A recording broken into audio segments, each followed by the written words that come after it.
this time of life with regret's not a big enough word, with abhorrence over situations that exist in our world and the values that have been so casually and quickly thrown away, cultural and national values, but in particular the values of faith that have nurtured so many so well for so long. The one thing that I would like for us to keep in mind is that much of what we're seeing is designed to distract us from our mission. Our mission is to be faithful, obedient followers of the Son of God. But along with that, of course, we do need to change the things that we can, and not necessarily accept the things that we can't, but pray and work against those things too. But we need to remember that these accounts will be settled. Justice will be done. These children who are being abused will be vindicated ultimately. And I find myself more and more praying, Maranatha, come quickly. So settle this world. But in the meanwhile, let's be strong. Chazak. Let us stand up and live our faith as we know that it should be lived. And let people see the results of that. Not be afraid to suffer the consequences of living our faith as we should. We're going to cover the 9th chapter of Leviticus today, and just kind of hung a title on this chapter, Rituals and Their Meanings, but it's so much more than that too. Most of the rituals that take place in chapter 9 we have already discussed in detail, and we're not going to approach this chapter in that same level of detail for those things, but I want us to be careful to not miss some of the meanings behind the procedures and approach this chapter from the position of what does our Father want us to learn from the processes that he specified in regard to the Levitical sacrificial system, and today in particular around the consecration and ordination of the priesthood and the tabernacle. That consecration will be completed during this chapter, and as the priests assume their duties, we should be aware of the fact that possibly the greatest human who has ever lived, other than the Messiah, was Moses, and from this point his role will diminish, and the role of the high priest and the priesthood will increase. Now, Moses has a significant role for the rest of his life, which is most of 40 years still from this point. But the system of the priesthood and the sacrifices that they will administer will be more significant as time goes on, beginning with this chapter. And I guess the most important thing to consider in that is that up until this point, Moses has been almost the sole link between the Father and his children, Israel.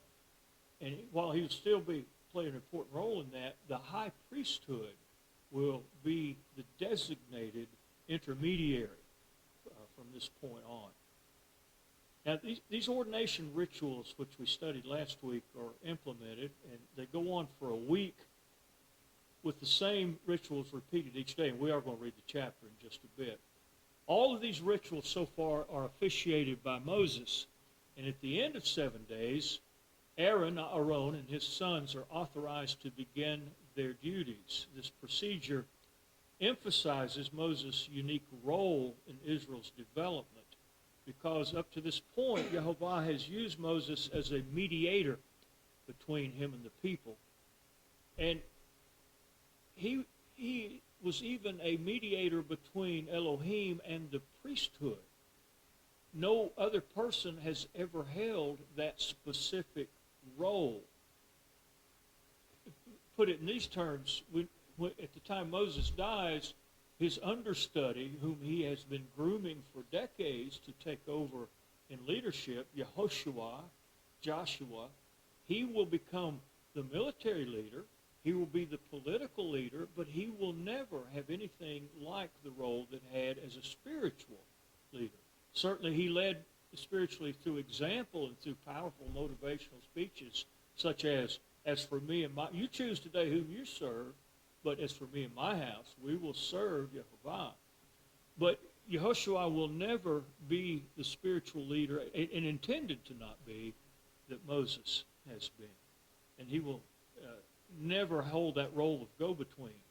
And neither did any of the judges, any of the prophets, or any of the kings. Possibly King David was closest to that as go-between, and he certainly carried on the role of a prophet. And I'm thankful for many things to Michael Rood in the role that he played certainly in our early understanding of Torah. But he was the first one that pointed out in an obvious way, what should have been obvious, David was more than a king. He was more than a shepherd boy, more than somebody who killed a giant, more than somebody who could play the harp. He was a prophet in a way that many of what we think of the established prophets were not. It was David who instituted much of what would become the temple worship, and David, through his psalms, prefigured the role of Yeshua in so many ways, or announced that, I guess. He played the prophetic role extensively and well, in spite of his human frailties that we've discussed so far. The role that Moses played in Israel's development was so important that, rightly so, most modern practicing Jews revere Moses and always have. And Yehovah made it clear that whatever Moses said was from Elohim. Whatever Moses did was in Elohim's full authority. And Yehovah teaches Israel during all this process at Mount Sinai that the people are to accept Moshe's judgments on all matters as if from the Father.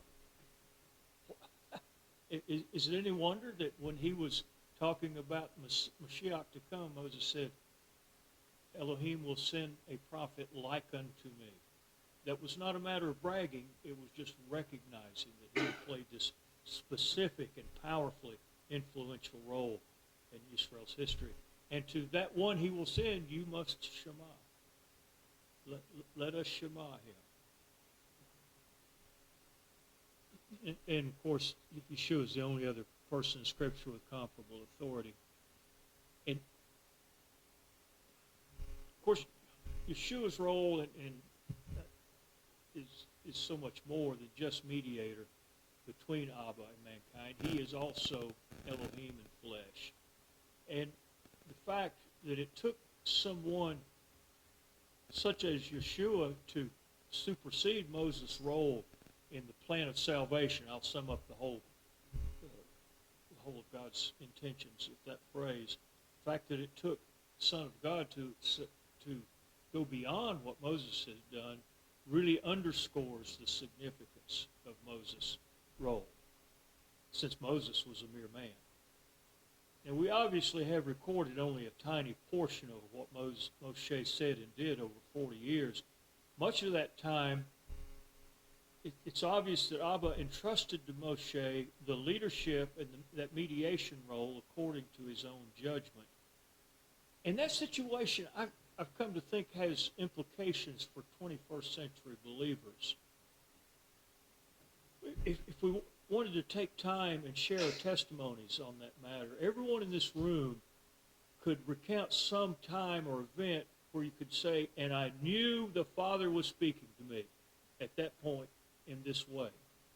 But is that the everyday normal situation of our relationship with the Father? It hasn't been for me, the times when I have been convinced that I heard the Father's voice clearly, metaphorically, I can count on one hand in my life.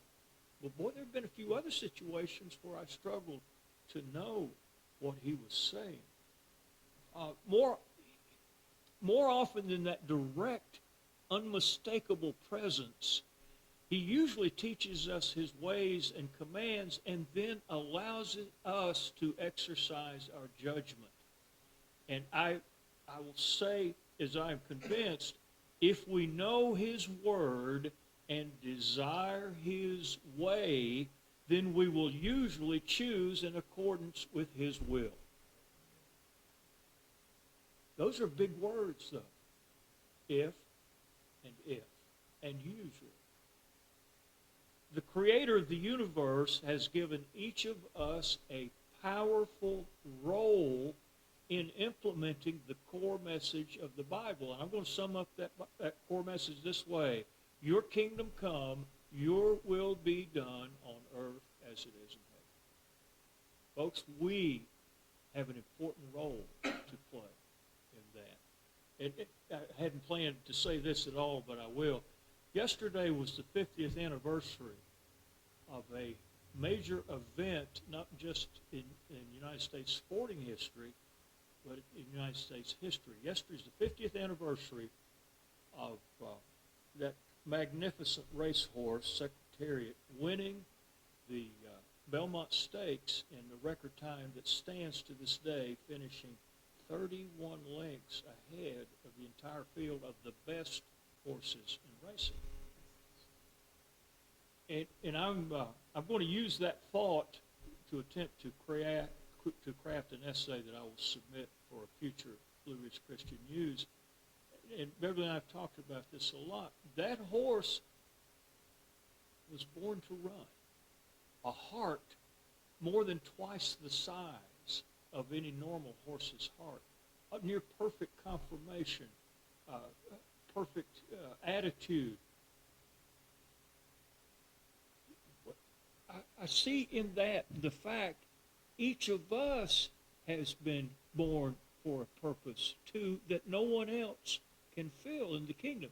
Now, if we choose to not fulfill our God-given role, he'll find some other ways to find some other person, but it will never be done in the way that we were supposed to do it. We have a responsibility to figure out what it is we do for the kingdom, for the Father, for Yeshua, and do that. Not fret about it, not complain about it, not whine about it, not expect special treatment because of it, but just do it.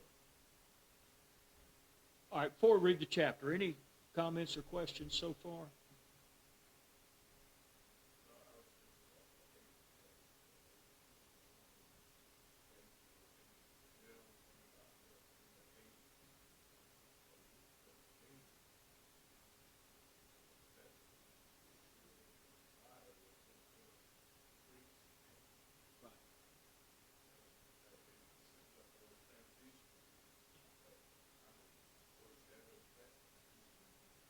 Yeah, but we don't have to worry about all that Old Testament stuff. That was nailed to the cross. You're right. And I so look forward to the millennium for many reasons, but one of the most significant for me is we will get to see what the Father had in mind at that moment he placed the man and the woman in the garden. We'll get to see it and live that without being encumbered by our human frailties and temptations in glorified bodies. Oh, what a day. All right, let's read chapter 9, 1 through 7 is a paragraph. Somebody read 1 through 7.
right, 2 paragraphs now. Someone read 8 through 14.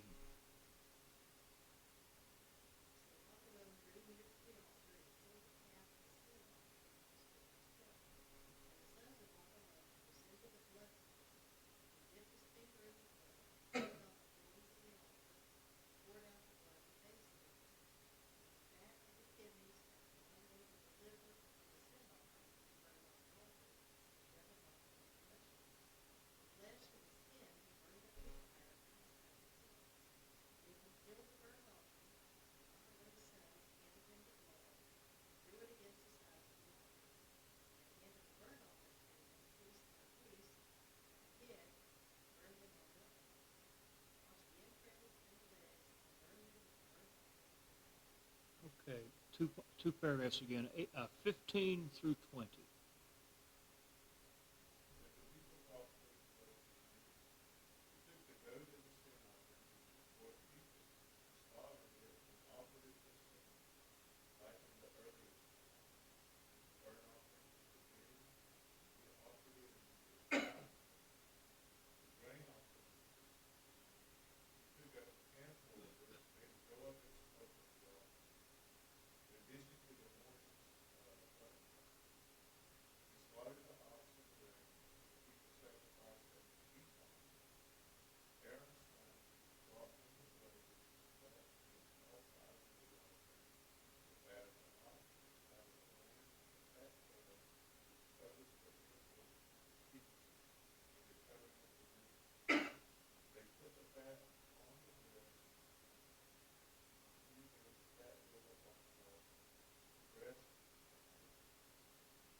Yeah, keep going. 221.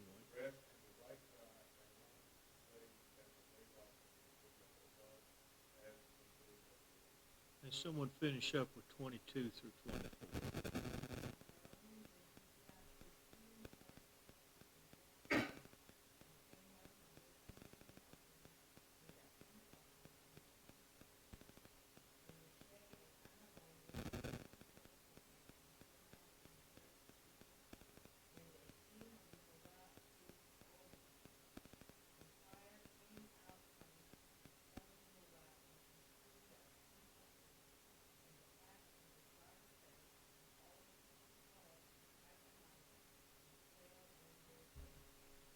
I bet they did.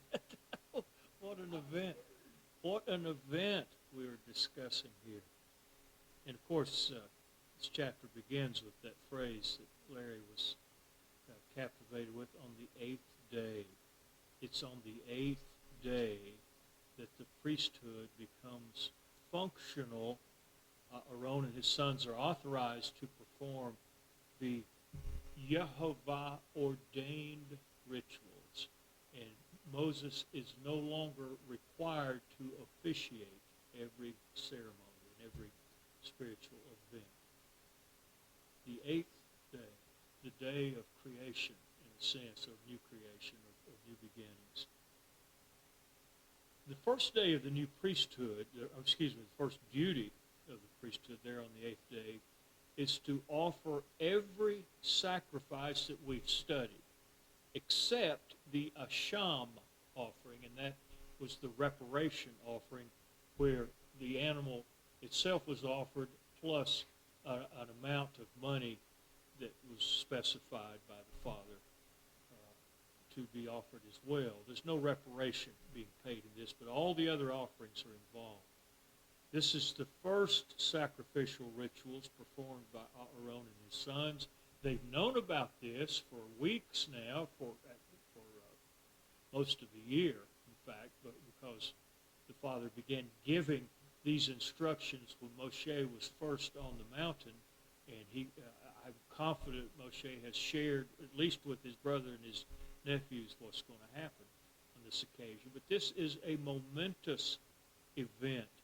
For the first time,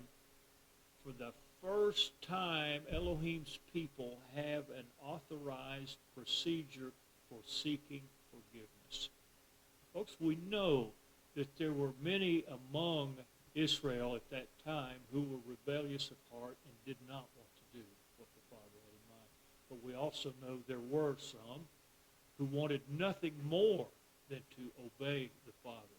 They knew they were sinful people. They wanted a way that they could count on being forgiven. Here is an authorized procedure for seeking that forgiveness. Sure. I think you talk about authorized procedure, so it's a good time to bring my question. Sure. About mistakes. Is it, I've read this most of my life. Until I read it this time, I never realized the beginning of chapter 10 seems to connect to the end of chapter 9. Exactly. They're set. Because it seems like that Nadab and Abihu, they what they did was like okay, tell us all this. The first fire consumed, the second fire consumed. Could it have been at the same time that while the people were on their faces bowing in praise to God, these guys thought it was a great idea to put some fire and incense in their censer? The second fire came down and took them because it was unauthorized. Is it a possible? I mean, I've always thought of it as two separate events. Thought of it as maybe they were drinking or something like that. You know, maybe they were, but it just seems Or even like, worse, maybe they were dancing. or whatever it was, but it just seems like that the end of chapter 9 and the beginning of chapter 10 belong together. And that it was the same time and the same event that they tried to add something to what was going on. Mm-hmm. You know, they saw the fire come down and they said, well, we should send up some smoke of incense to them too, you know, to see what happens next. And the fire consumed them. Is that a possibility? I don't see any reason why it couldn't have happened that same day. I don't know that necessarily did. It doesn't matter. There were everything you said is correct. What they did was an act of rebellion, an attempt to approach sacred duty in an unauthorized way, and that unauthorized fire was something they just struck with their own flint and steel, or got from one of the campfires or whatever. It was not that holy fire that the priests they were charged with guarding.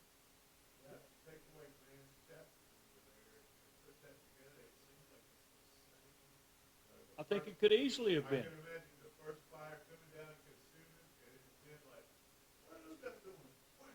You know, what are you doing? You just spent all this time in training, and here you know, it's the wrong thing. They were born to serve, but they were born to serve in obedience, not in open rebellion, which is what they did. Whether they thought of it in those terms or not.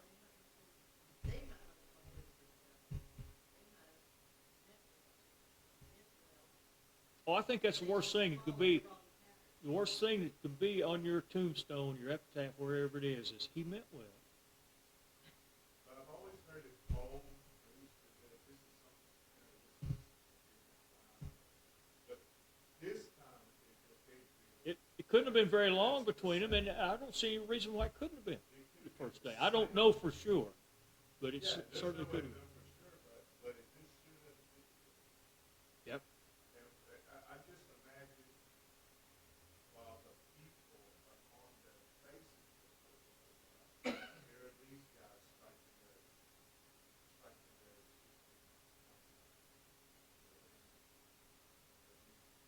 Yep. Censors. The thing that we can say for sure about this incident is that once that happened, their brothers were not tempted to do it that way again. And I've confessed before, I spent most of my life in this intense opposition to the death penalty, which I repent of. If there was consequence for abominable, horrible sin in our culture, we would have less abominable, horrible sin. We would not eliminate it, but we would certainly have less. At least that guy's not going to do it again. And those two never rebelled That again. also reminded me, so that same people were not without the money. Exactly. No, their brothers saw what happened and paid attention, at least for a while. Be no doubt about that.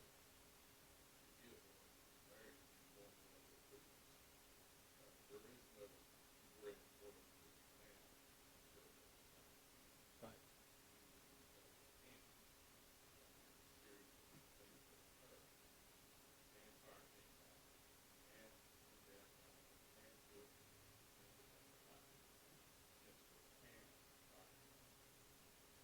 Excellent perspective. Yes, thank you. Thank you for that.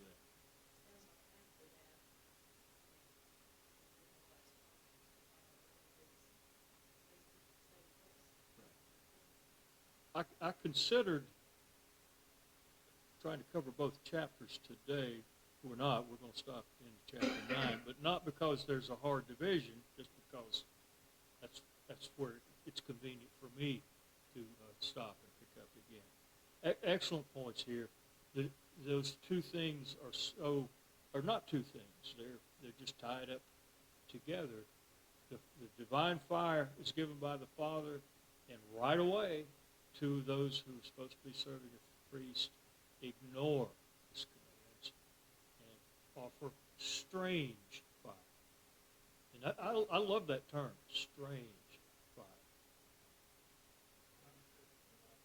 Sure. You were talking about authorized, because age is like graduation. Right. Performance. Done all the practice performance.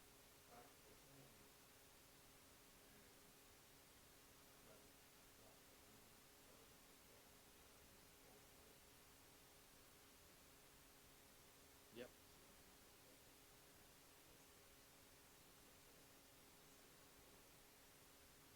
Well, I'm confident that even if the divine fire lasted until the Babylonian captivity, it was not likely kept going during that.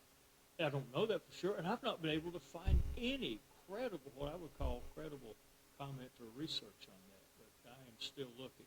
I've had the same question. When did the divine fire? Because there were periods in Israel's history where they were not even doing temple sacrifice. Or maybe we'll. This, I think we were talking about this a couple of weeks ago about how many times. So this is another one of those times that the fire came down and consumed all. So this is one of those. If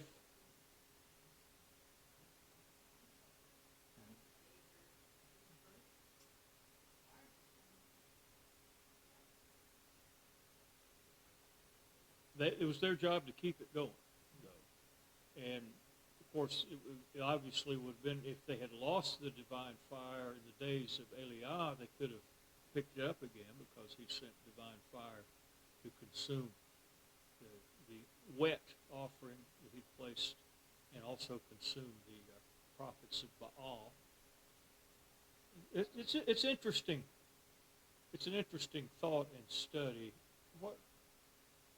Because we're going to talk more about, before we finish today, about the current temple and the current dwelling of the Spirit of the Father, and how so-called believers in Messiah who do not fan the flame of the Spirit within them, who do not maintain that Spirit, are just kind of pretty tense with no purpose.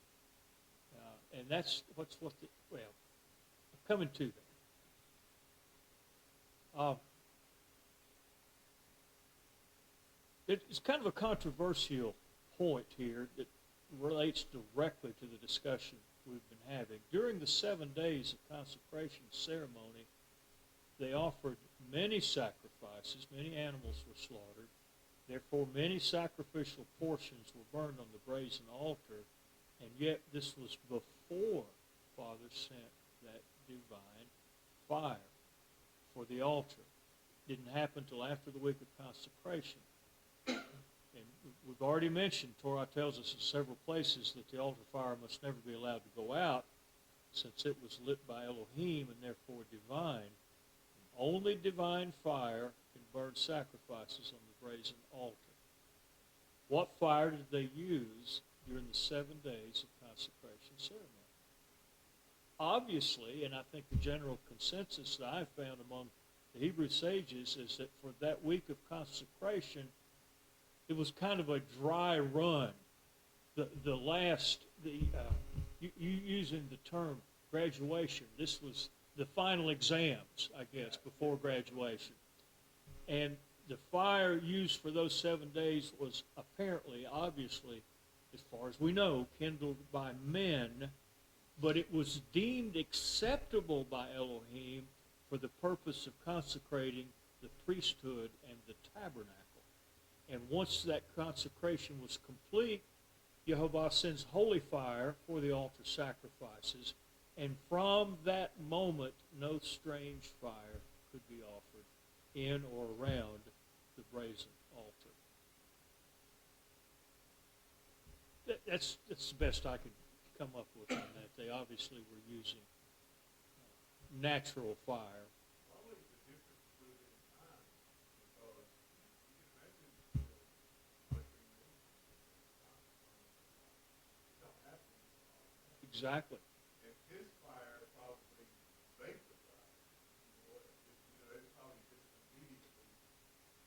Yeah, we're going to hit that point a little later too, but when the divine fire sent, there was this meat and sacrificial portions of animals smoldering, and all of a sudden, poof, that was gone. And in its place was this fire from heaven. I realized as I was studying this time that there's some similarities between the consecration of the priesthood and the rituals of Yom Kippur. The rituals for the Day of Atonement have a similar series of sacrifices. But the primary difference is that the consecration sacrifices did not involve a scapegoat. And I invite you to read both those events to see for yourself. But instead, the consecration included a zevah, a peace offering, which is not part of the Yom Kippur sacrifices. Another difference is that Yom Kippur is a somber event commemorated in soberness, underscored by self-denial and intense reflection on our sinful nature, but the consecration of the priesthood and the tabernacle was an occasion for boundless joy. We've come out of the slavery of Egypt. We have been led miraculously to this new place. We saw Pharaoh's armies destroyed miraculously. We've seen the presence of the Father on the mountain in smoke and fire and great noise. We've received the words of Moshe that came directly. We've heard the 10 words shouted down to us. We've built the tabernacle. We've done it properly. Now the Father is expressing his approval for our work. The joy of that day, I'm sure, is indescribable. Undescribable. We learn in verse 1 of this chapter that Moshe had invited the elders of Israel to the occasion of these first priestly sacrifices. I mentioned last week that the phrase the whole congregation of Israel is not necessarily literal when it comes to the tabernacle. It did not typically mean more that all the general population would show up. Rather, it was the people's representatives known as the elders. And at other times, it was all those who were classified as citizens of Israel, but probably not for this event, since it was a reasonably small space for a lot of people. The Hebrew word used for elders is zekanim. Some scholars believe in this case it was not all the elders, but only the chief elders who were present. The nation would have had hundreds, maybe thousands of elders, and they would certainly have been organized in some kind of hierarchy. And perhaps this was only the top level of the management of the elder system who were called for the occasion. But that's just speculation. I'm not telling you that is for certain. It's certainly possible that not everyone was called. Verse 2 says that one of the sacrificial animals is to be a calf in some translations. And in some English Bibles will say bull or young bull. And that is correct. And this is a fascinating point, I believe. The Hebrew word for calf is a gel, and it means a male calf. It does not refer to heifer calves. A few weeks ago, we discussed the two categories of bulls used for sacrifice, young bulls and mature bulls. A mature bull was of greater value. A young bull here is called an egel, and it means a year old or less, likely. A mature bull must be 3 years old or more. The use of the word of the Hebrew egel here is interesting because in Leviticus, reference to the younger sacrificial bull is almost always ben par rather than egel. Ben par means young bull, specifically. A few weeks before Aaron's consecration as high priest, he led a famous rebellion against Jehovah. The golden calf idol that Aaron fashioned was called egel, not ben par. Perhaps Jehovah is making a point here, reminding Aaron and his sons and the nation the difference between the pure worship of Jehovah and the false pagan worship customs that came out of Egypt. Egypt revered what Hebrews would call egel. And when they made a golden idol of a calf, it was called egel. In Elohim's system, animals were never worshipped. Instead, animals were sacrificed for the benefit of mankind. So, Aaron, you made an egel. Now you're going to sacrifice an egel. Same animal, but just a little different perspective on the nomenclature. In verses 3 and 4, we get a list of the animals and grain that were used in this inaugural sacrifice. And we also get the purpose of this special ritual. This is different than what will become the daily sacrifices, because they are told today Jehovah will appear to you. What a powerful and yet terrifying announcement that would have been. Verse 6 gives clarification to this special appearance of Elohim. It says that the glory or presence of Yod-Heh-Vav-Heh will appear to Yisrael. The Hebrew term is the kavod of Yehovah. Israel is beginning to understand that, and I told you we get to this point, without Yehovah's presence, the tabernacle is nothing more than a pretty expensive tent. With his presence, it is the dwelling of the Most High. Israel came to this event in great anticipation of Jehovah's presence filling the tabernacle.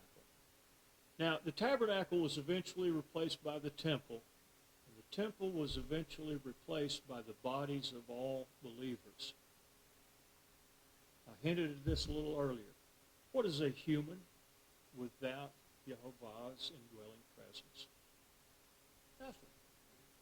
It's an expensive tent. And not even an expensive tent. It's a marvelous tent in the fact that we were gloriously made. But a human body that's alive and breathing and functioning and yet does not contain any presence of the Father's Spirit is an empty shell with no divine purpose. My prayer for myself and my prayer for each of you is that we will never become empty tents, but we will always be filled with that Ruach HaKodesh and motivated thereby carry out the Father's will for our lives, to do what we were made to do. We were not made to break any racetrack records. We were made to lead others to Yeshua through the way that we live. And we were made to stand up for what is right, not bow to the pressures of this time, the satanic influences. I'll pause here. I'm going to change gears just a little bit, but not much. Any more thoughts or questions? Just one thought came off they said that these were no longer that he was no longer need for that part's been Well, yeah, and of course we know we who have the apostolic writings in the context of the Tanakh understand that scapegoat was prefiguring the release of Barabbas or Bar Abba. He was the scapegoat at the time of Yeshua's sacrifice, but the consecration of the priesthood, there was apparently not yet need for a scapegoat in the Father's system. And that will be part of the Yom Kippur ceremony, even though it was not at the dedication. Am I getting anywhere close to where you were asking or commenting? I was just thinking, if you made it to the 8th day, then Right. you know, you come that far,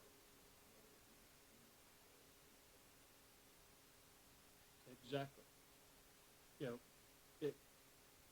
I read in the prophets about the resumption of sacrifices, but I am in great ignorance of how and why that will take place.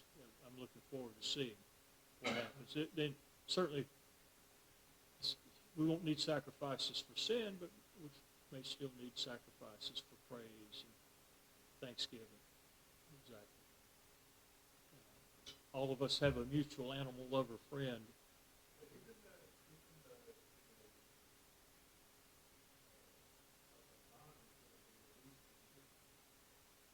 Yep, at the end.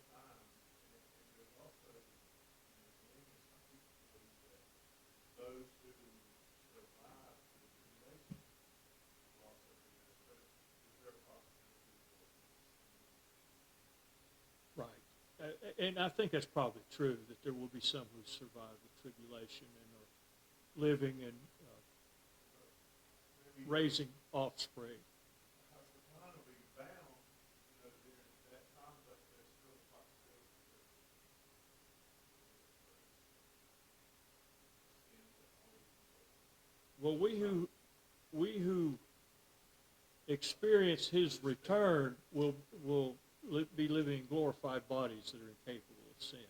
But apparently there will still be normal humans alive during the millennium. That's my best understanding, and I'm happy to have that better explained to me.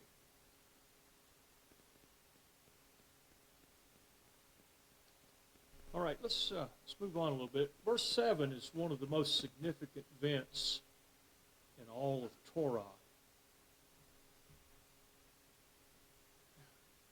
Then Moshe said to Aaron, "Draw near to the altar and offer your sin offering and your burnt offering, and make atonement for yourself and for the people, and bring the offering of the people and make atonement for them, just as Jehovah has commanded." This is the point where Moshe officially turns over administration of the priestly rituals to Aaron, and we enter a new era in Israel's history. They have, for the first time, an authorized priesthood. And the first offerings Aaron makes are on behalf of himself and his sons. This is a public admission that even the priests, the spiritual leaders, are sinners. It must have been a humbling experience. The first offering is the olah, what we call the burnt offering so often. And after this, in verse 15, Aaron offers sacrifices on behalf of all the people. This offering was a goat which was sacrificed on behalf of the entire congregation. Now, why a young bull for the priest and a goat for the people? This is because we've discussed the hierarchy of sin and sin's consequences. The priest, a sin by the priest, or particularly the high priest, is of greater consequence than sin of the congregation, the general people. We've mentioned several times that Elohim classifies sins. Some sins are more serious, and some are more dangerous than others. The sacrificial system established a hierarchy of animals to account for the various classes of sin. The mature bull was the most valuable sacrifice. It atoned for the most serious sins. Birds were the least valuable, and the others were in between. Now, the purpose of this hierarchy is not so people can say, look, boy, he's offering an expensive sacrifice. He must have committed a terrible sin. That's not what this is about. The purpose of this hierarchy is to help us better understand the multifaceted nature of sin and better understand how serious and devastating sin is, better understand how sin can affect and infect those who come in contact with it. Sin's not a simple, straightforward matter as we have been taught. And with that thought, I want to cite Romans 3:23, that famous verse where Paul teaches that all have sinned and fallen short of the glory of Elohim. That's 100% true. But for some reason, many church people take that statement to mean that all sin is the same in Elohim's eyes. That is not the case. Paul is explaining there our corrupted nature and the inevitable result, the impossibility that our nature can ever be acceptable to Elohim. All men are under this curse. The Levitical sacrificial system demonstrates what Paul's talking about. Notice, for instance, the daily Olah and Mincha sacrifices. They were performed every day, twice a day, for all of Israel. No one was exempted, not even the priesthood. Man's nature is sinful. But the nature of man is a separate issue from the behavior of man. The sacrificial system also teaches us about the behavior of men. The various classes of sin and corresponding classes of sacrifice concern behavior, intent, and the position of influence held by specific sinners. In Elohim's eyes, we're all equally guilty of having a sinful nature, but we are judged individually based on what we do in this life. And if you're interested, I can pull up about 40 verses that make that point. All will be judged based on what we have done. Sure. Sure.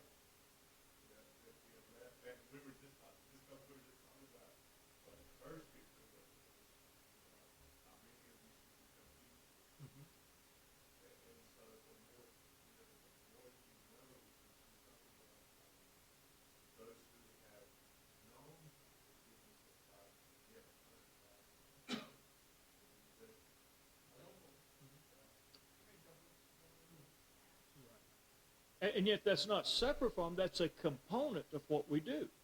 It further underscores the fact that when we know specifically that we should do something and don't, or specifically that we should not do something and do, there is a greater cause or a greater responsibility that goes with that, a greater condemnation, I guess is the better way to say it.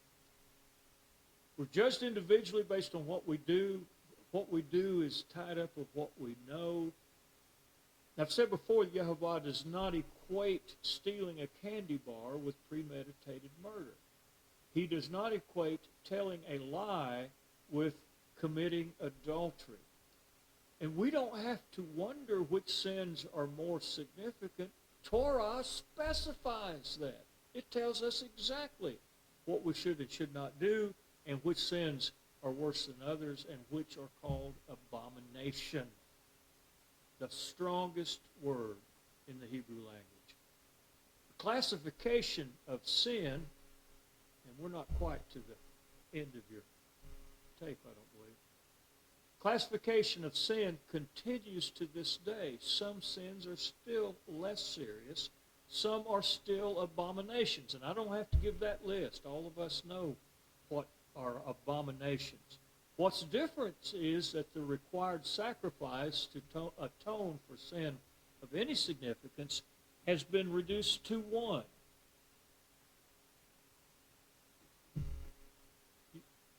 We're almost an hour into it, not quite. We're good?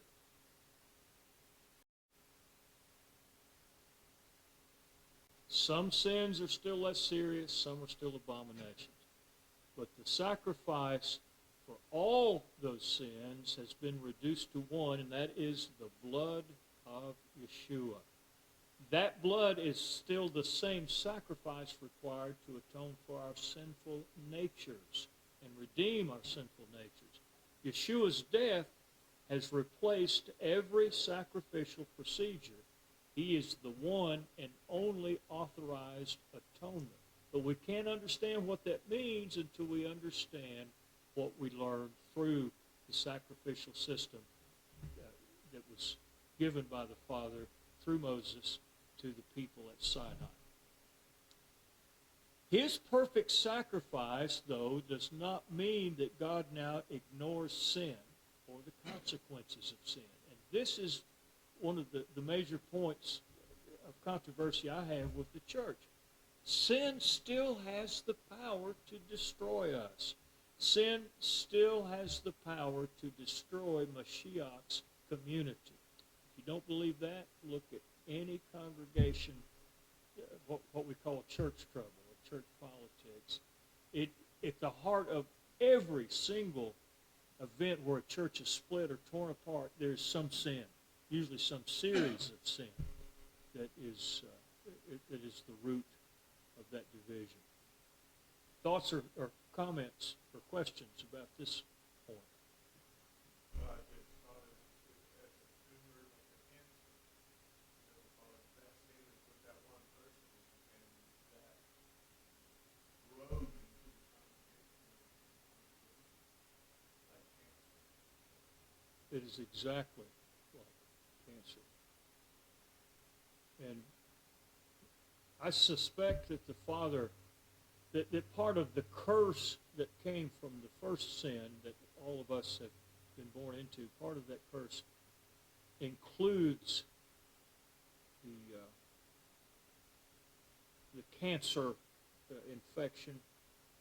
I think I'm right in saying that a cancer cell is the only organism in nature that does not stop growing until it has destroyed its host.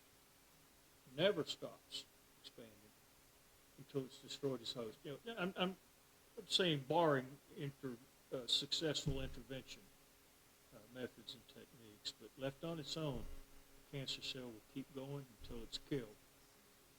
It's on a search and destroy mission.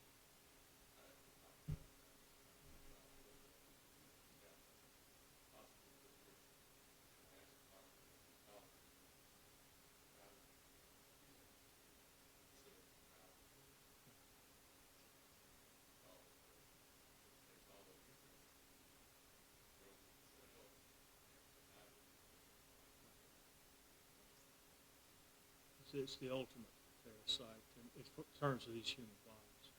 Did you have something else, Henry?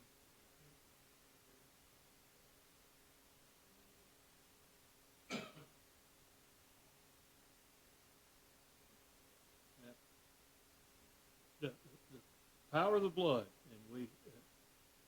and what was Yeshua's first sermon? His first sermon, repent, for the kingdom of heaven is near. Turn away from your sin. The kingdom is near. Well, now, we're still focused on the inauguration of the priesthood, and one of the most poignant moments in this procedure is recorded in verse 22. Let me read kind of my version of it. It says, Then Aaron lifted up his hands toward the people and blessed them. We are not told the specifics of this blessing, but it would not be unreasonable to assume that he may have used the blessing recorded in Numbers 6, 24 through 26, and we're going to read that in a minute or two. Remember that the inauguration of the priesthood is one of the seminal events in Israel's history. That sea of humanity, which began with a miracle baby named Yitzhak, born to an old man and an old woman named Abraham and Sarah. In about 400 years, this group has grown from single digits to multiple millions.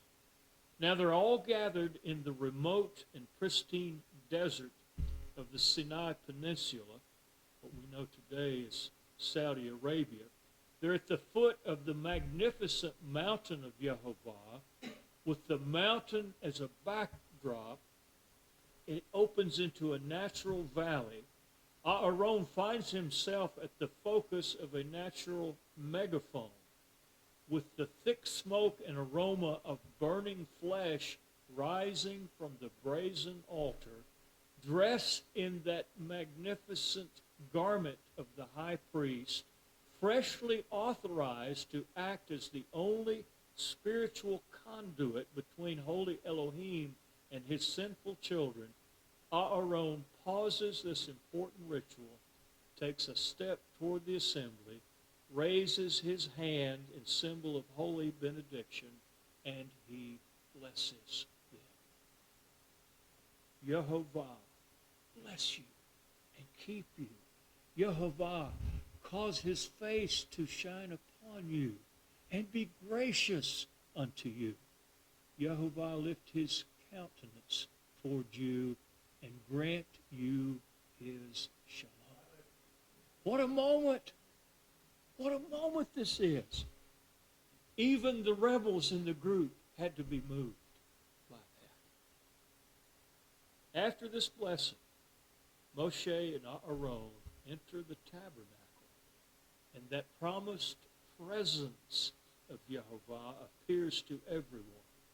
Elohim confirms his pleasure and his acceptance of all that the people have done in accordance to his instruction.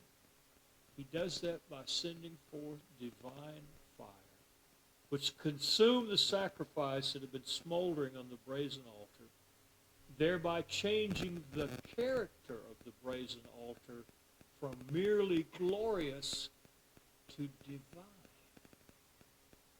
I have no doubt that the crowd gasped in awe, that their knees grew weak, that a tremendous shout arose from the congregation, and as one they fell on their faces in awe and in worship.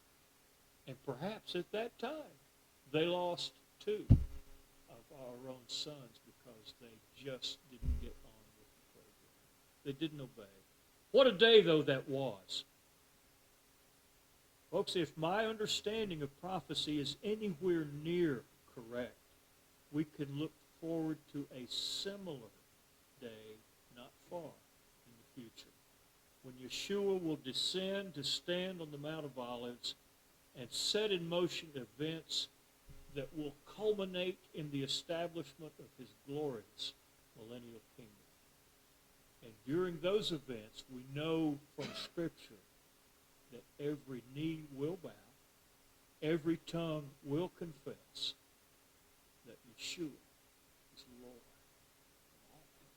of all. All I have on this chapter. What do you want to add?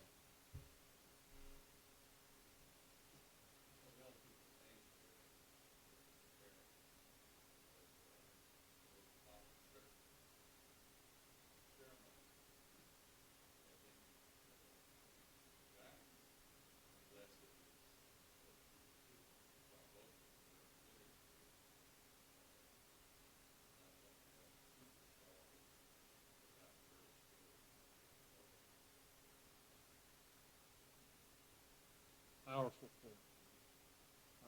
This has all been for the congregation's benefit from the beginning, for the whole family. That's us. That's you and me. We are Israel. Adopted through the power of the sacrifice of Yeshua. This is my family that's celebrating.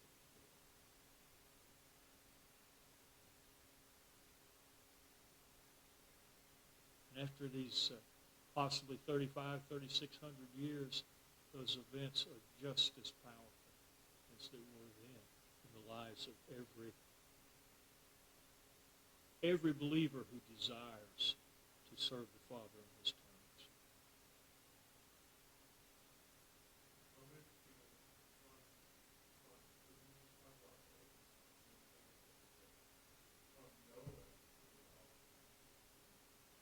Yeah.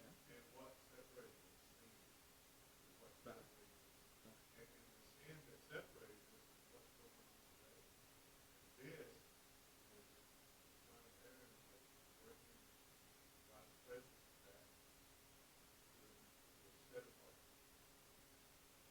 But we still have that sin. It's not like Gentiles weren't initially.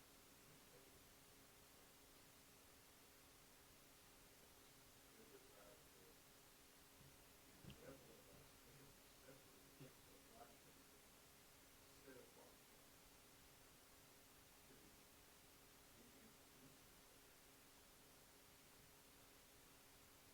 He called a separate people for holy purpose, but that holy purpose has always been to reach as many who are willing of all.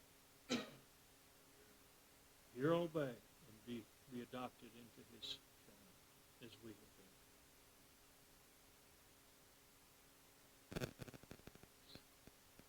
Our work, one of the things that's being lost culturally right now is the value that we derive from whatever work or purpose or role we choose, we fulfill in this world. Our work has value, but no work has more value than go into all nations, making disciples of every nation, teaching them to observe what I command you, baptizing them in the name of the Father, the Son, and the Spirit. And I am with you always to the end of this age. We may not be far from the end of this age, and that does not mean He will no longer be with us. It means He'll be with us even better, in a more observable, a more tangent form.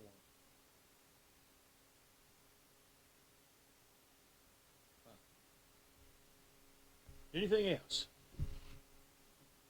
I so appreciate each of you, and I so look forward to this time.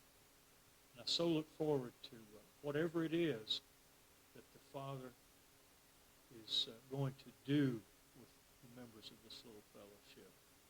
And Larry and I have had this discussion on more than one occasion.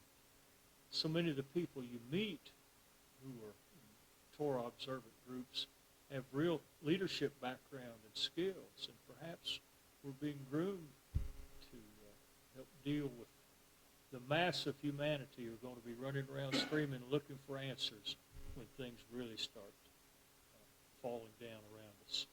And those events we will know as the tribulation.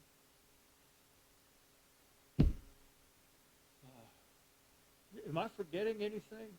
I need to look up that while we're eating, or soon. I need to look up the names that we want to get on that poster. I want to take a little picture.